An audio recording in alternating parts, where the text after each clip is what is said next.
Assalamualaikum warahmatullahi wabarakatuh. Perkenalkan, nama saya Aisyah Safitri dari Universitas Pancasakti Bekasi, Fakultas Ilmu Pendidikan, Prodi Pendidikan Ekonomi, dengan NIM saya yaitu 18721.512. Di sini saya akan menyelesaikan tugas UTS saya di semester 2 dengan mata kuliah perkembangan peserta didik, dan dosen pengampu saya Ibu Cynthia Anissa Rahman Putri, SPD MPDI.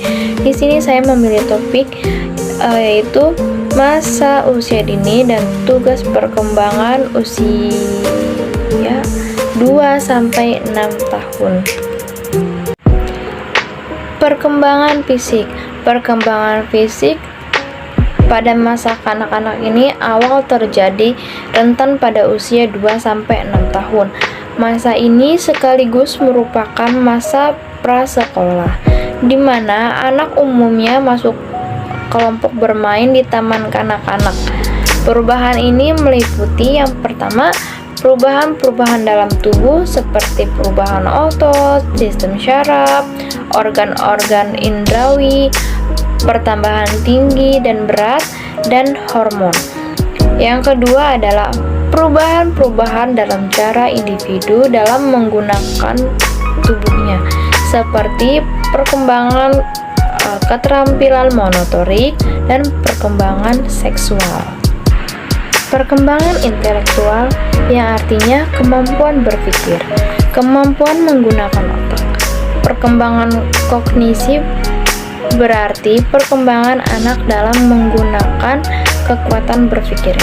Dalam perkembangan intelektual, anak dalam hal ini otaknya mulai mengembangkan kemampuan untuk berpikir, belajar, dan mengingat. Dunia intelektual anak pada usia dini adalah kreatif, bebas, dan fantastis. Imajinasi anak berkembang sepanjang waktu, dan pemahaman mental mereka mengenai dunia menjadi lebih baik. Pada tingkat ini, anak sudah dapat meningkatkan penggunaan bahasa dengan menirukan perilaku orang dewasa. Perkembangan emosi usia 2-3 tahun. Pada usia ini, anak sudah mulai mampu menguasai kegiatan-kegiatan yang melemaskan dan meregangkan otot-otot pada tubuh mereka. Usia 4-5 tahun adalah fase bermain bagi anak, memiliki inisiatif dan bisa menanggapi dengan baik atau tidaknya. Nah, usia 6, pada usia ini emosi anak akan semakin matang. Emosi anak pada usia ini akan mudah sekali berubah. Perkembangan sosial dan moral. Sosial, dasar untuk sosialisasi pada anak-anak diletakkan dengan meningkatnya hubungan antara anak-anak dengan teman-teman sebayanya dari tahun ke tahun. Bahwasanya teman sebaya juga berperan penting terhadap perkembangan sosial anak, karena lewat teman sebaya anak bisa belajar dan mendapat informasi tentang dunia anak di luar keluarga.